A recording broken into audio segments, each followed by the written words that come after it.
because you want to be your best interest. This is going to save our country. Dean President Schlesinger, noted in his book that between the years of 1985 and I believe 2004, most of the jobs were created by companies 5 years and younger. And that was pointed out by the Calvin Foundation. Those aren't big corporations that are creating jobs. Those are the Sterling banks that were just created. Those are the venture capitalists who are investing in small businesses. And a lot of people want to attribute the fact that we're going to get out of this because somebody's going to save us. It's because you guys are going to save us. So I'd like you guys to give yourselves a round of applause.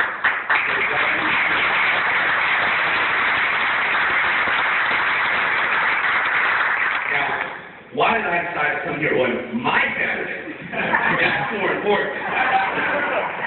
I have an ex-wife who could be cursing me out today. I have kids who could be, as I said, they're about 18 years old, who could be telling me I'm the dumbest man on the planet today, on my own time. But what I realized when Brandon called is he had the same objective that I have. I made it a strategy for the next 5 years to make tech sexy. On the show, who has seen Shark Tank here? Raise your hand. All right, everybody else can leave. I see. I went into a company called Easy VIP with Mark Cuban, the shark that I don't necessarily love doing deals with, but he's a tech guy. So sometimes being a shark, if I knew I could get on that, I could be a catfish and kind of suck off of what he's doing to make a profit.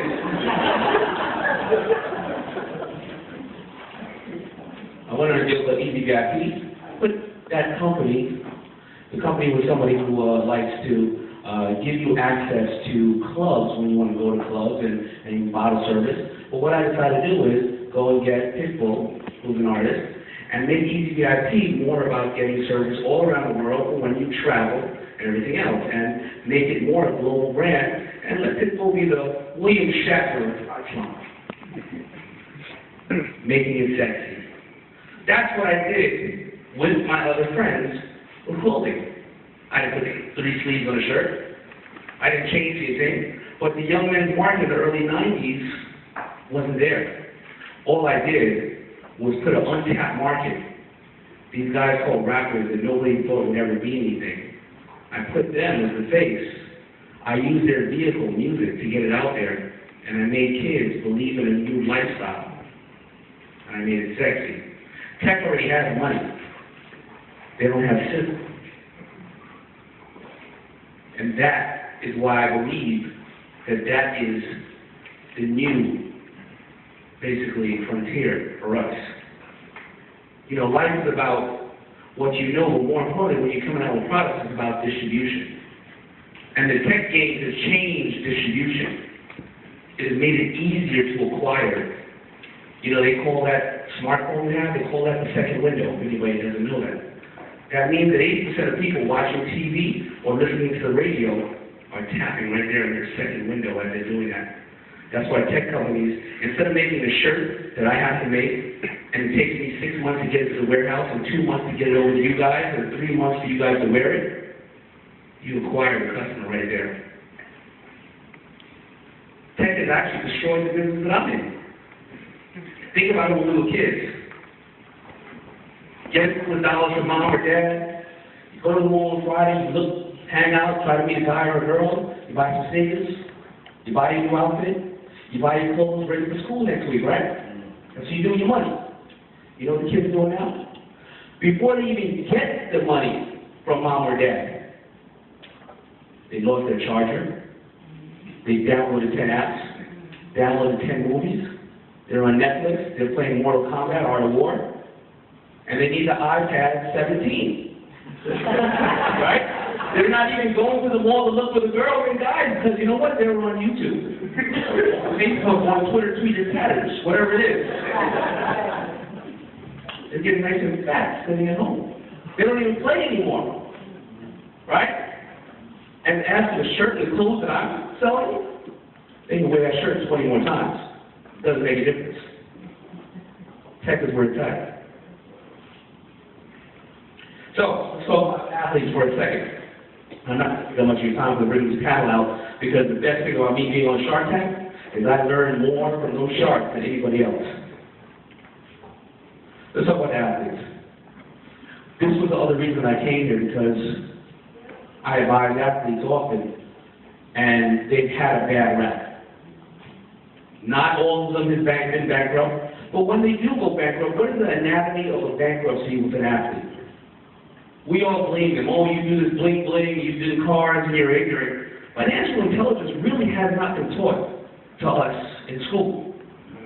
So you've been the best at what you've been the best at what you do since you were 10 years old. You have the ultimate body. You were trained. You were a workout machine. This is what you concentrated on. You get $10 million at 21 years old. $10 million. Okay. After you pay the IRS and pay your agent, you're down to $5. Everybody calls you with a $5,000 problem. If you're lucky. You help mom, dad. You help everybody you can. You're down to $4 million. Right? You do some investments. Sometimes you invest with your friend Pookie, who says, you know, he wants to come out with a record label.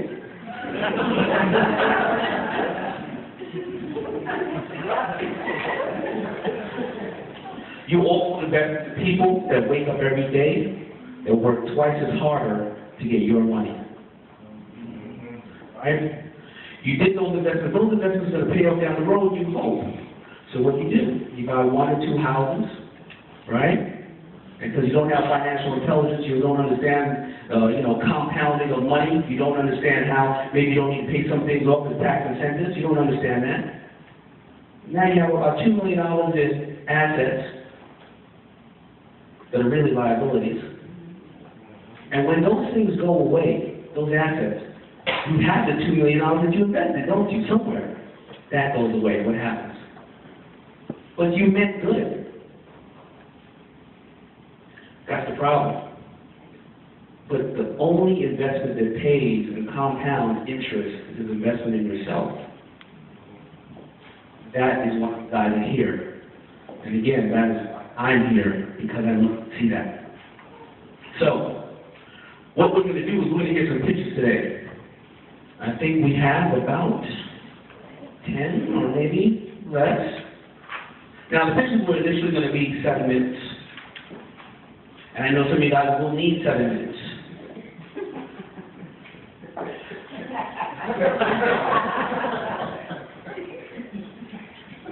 If I don't get it in 4 minutes, I'm never going to get it. Right? More importantly is the pitches were going to be 7 minutes, and hearing from this illustrious panel was only going to be 3 minutes. I think I want to hear from the panel a little bit more, and I think the guy pitching should want, or lady pitching, should want to hear from the panel a little bit more, so you're more effective.